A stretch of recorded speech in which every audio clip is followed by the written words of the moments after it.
Pozdrav narode i dobrodošli na Learnify tutorial za web programiranje. U ovom tutorialu ćemo nastaviti priču o HTML5. Danas ćemo pokriti teme poput dodavanja fotografija na našu web stranicu i o mogućnostima za manipulaciju tim fotografijama. Također ćemo pričati i o hiperlinkovima, a ako se sada pitate šta su kog đavola hiperlinkovi, ne brinite. Hiperlinkovi su HTML elementi koji, kada kliknuti, vrše redirekciju na neku drugu stranicu na internetu ili našem računaru.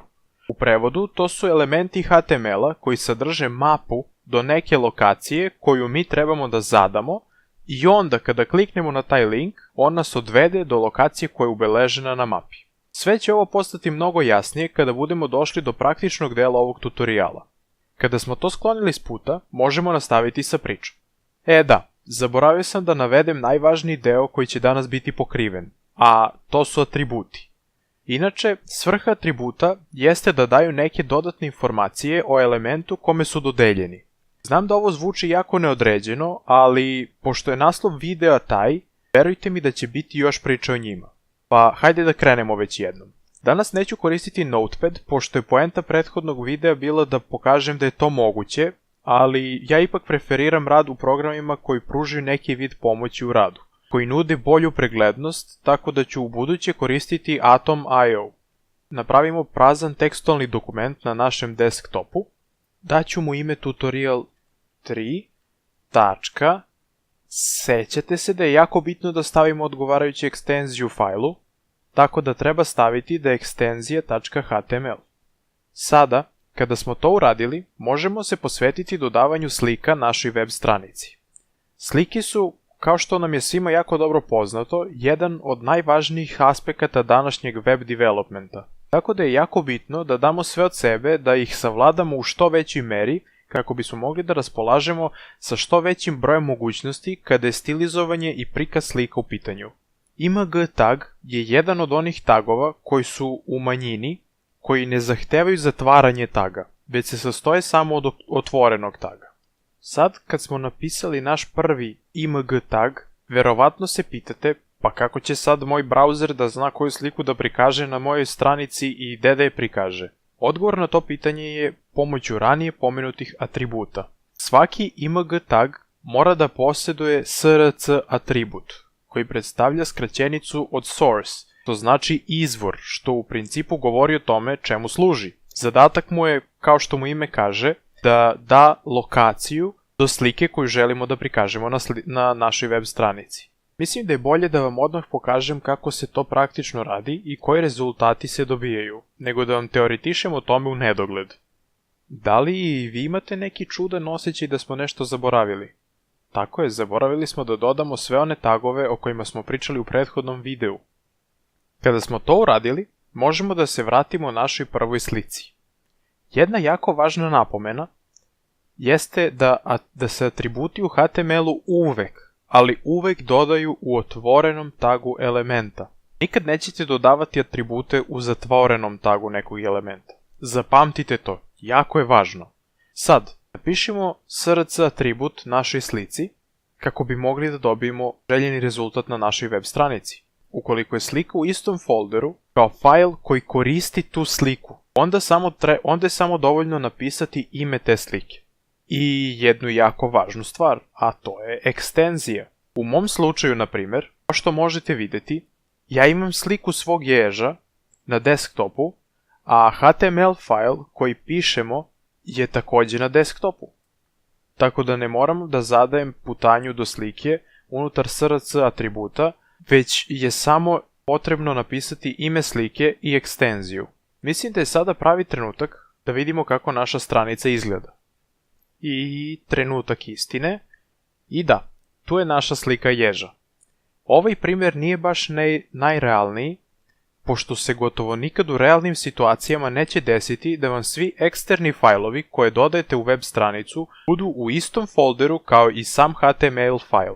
A i ako to uradimo, dobit će se jako nepregledna šuma fajlova različitih tipova i funkcionalnosti. Tako da je jako bitno da pređemo situaciju kada vam se slika ne nalazi u istom folderu kao HTML fajl.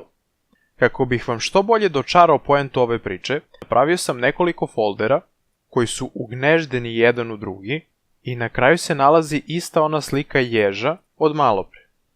Postoje dva načina da dodate lokacije do bilo kog fajla u HTML-u, mada ne samo u HTML-u, već u gotovo svim ostalim programskim jezicima, a to su pomoću apsolutne i relativne putanje. Apsolutna putanja do nekog fajla podrazumeva dodavanje svakog foldera počev od particije na kojoj se nalazi taj fajl pa do imena samog fajla i njegove ekstenzije. To bi u ovom slučaju bila ova lokacija. Kao što možete vidjeti, imamo znači lokaciju počev od particije na kojoj se nalazi naša slika, pa sve do kraja svih foldera, zaključno sa imenom slike i njenom ekstenzijom. Dok bi relativna bila lokacija do fajla, počev od lokacije na kojoj se nalazi fajl iz koga se poziva taj drugi fajl. U našem slučaju, naš fajl se nalazi na desktopu, što znači da je potrebno dodati samo ovaj deo. Kada smo to sve uradili, vreme je da pogledamo kako izgleda naša stranica sa, nadajmo se, 3 slike ježa. Znači, imamo 1, 2, 3 ježa. I, kao što možemo vidjeti, imamo sve 3 slike ježa na svojoj stranici. Sada mislim da bi trebalo pokriti još jednu jako važnu opciju kada se radi o slikama, a to je prikazivanje slika sa interneta na našoj stranici. Ova metoda je jako slična prethodnoj, sa tom razlikom što se umjesto apsolutne ili relativne lokacije do slike, zadaje link do slike koju želimo da prikažemo. Kada ovo radite, moram da vam napomenem da morate povesti računa da sliku koju želite da dodate, morate da otvorite do kraja, do te mere da se vidi ekstenzija slike u URL-u. Vidjet ćete već, naglasit ću kada budem tražio sliku na internetu. U suprotnom se slika neće prikazati na našoj stranici, pa hajde da dodamo sliku na našu stranicu i na taj način. Znači, procedura je ista u početku, sve dok ne dođemo do lokacije kada će nam trebati brauzer kako bismo pronašli sliku koju želimo da dodamo. Kao što možete vidjeti, u URL-u slike je posljednja stvar koju možete vidjeti ekstenzija same slike. Ta ekstenzija može biti JPEG ili PNG ili šta god, ali je jako bitno da se obrati pažnja da se link, to jest URL slike, završava ekstenzijom same slike. Pa hajde da probamo. Kada smo našli sliku koja nam se dopada, otvorimo je do kraja kao što sam naglasio i onda kopiramo link do slike u naš img tag. Hajde da vidimo šta smo uradili. Dobro je, slika ježa sa interneta je tu. Odmah ispod inicijalne 3 slike ježeva koje su dodate iz mog računara.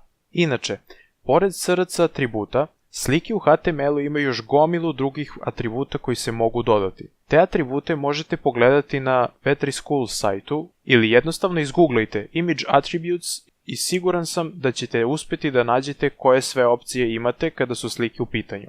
Po mom skromnom mišljenju je dobra praksa da uvek za slike dodamo alternative attribute, koji definiše šta treba prikazati kada slika koja je zadata u src atributu nije dostupna iz nekog razloga.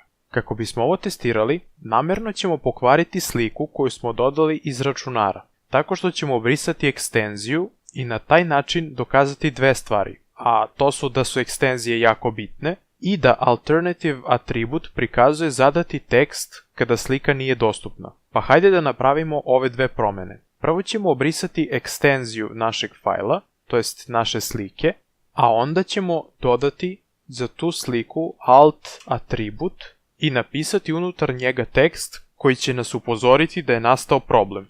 Pored ova dva atributa, postoje i atributi za podešavanje dimenzije slike, transparentnosti, margina, ramova i još mnogo drugih, ali će se više govoriti o njima u CSS tutorialima kasnije. A sad da vidimo šta smo napravili od naše stranice. Kao što vidite, slika za koju smo obrisali ekstenziju i dodali alternative atribut više nije prikazana, ali se zato vidi tekst koji smo zadali unutar alternative atributa. Ne znam vama, ali meni je dosadila više priča o slikama. Mislim da je krajnje vreme da pređemo malo na hiperlinkove, koji su također jako bitan aspekt u upravljanju web stranica, jer oni omogućavaju kretanje sa jedne na drugu stranicu bez da kucamo direktno URL do željene stranice. S obzirom da je zadatak hiperlinkova da vrše redirekciju sa jedne na neku drugu stranicu, nalaže se samo da je glavni atribut koji mora biti zadat adresa stranice na koju treba vršiti redirekciju kada se klikne na hiperlink element. Pa hajde da pređemo odmah na praktičan deo. Vraćamo se ponovo u naš editor. Sad, dodajmo naš prvi hiperlink. Za pravljenje hiperlinkova se koristi A tag, kao što možete vidjeti, a ovaj tag ćemo zatvoriti i u otvoreni tag ćemo odmah dodati href atribut, unutar kojeg ćemo dodati link do, recimo, V3 Schools sajta, jer smo tako u mogućnosti. Inače, između otvorenog i zatvorenog taga za hiperlink treba dodati tekst koji želimo da bude prikazan korisniku i klikom na taj tekst ćemo biti redirektovani upravo na zadati link. I možemo odmah preći na testiranje. Otvaramo naš browser i kao što možete vidjeti, tu je naš hiperlink sa tekstom V3 Schools web page. Inače, svaki od hiperlinkova posjeduje 3 različita stanja, a to su unvisited, active i visited. Samim tim imamo mogućnost da editujemo kako želimo da nam izgleda link u svakom od ta 3 stanja. A mogao bih da objasnim šta koje stanje u stvari znači, zar ne? Unvisited je link koji nije otvaran. On će biti default stanje linka kada otvorite neku web stranicu. Visited je boja linka kada smo već kliknuli na taj link, to jest kada je taj link već posećivan. I active je stanje koje je aktuelno u trenutku dok držimo klik nad našim hiperlink elementom. Mislim da sam vas dovoljno maltretirao za danas, tako da pozdrav do sljedećeg viđenja.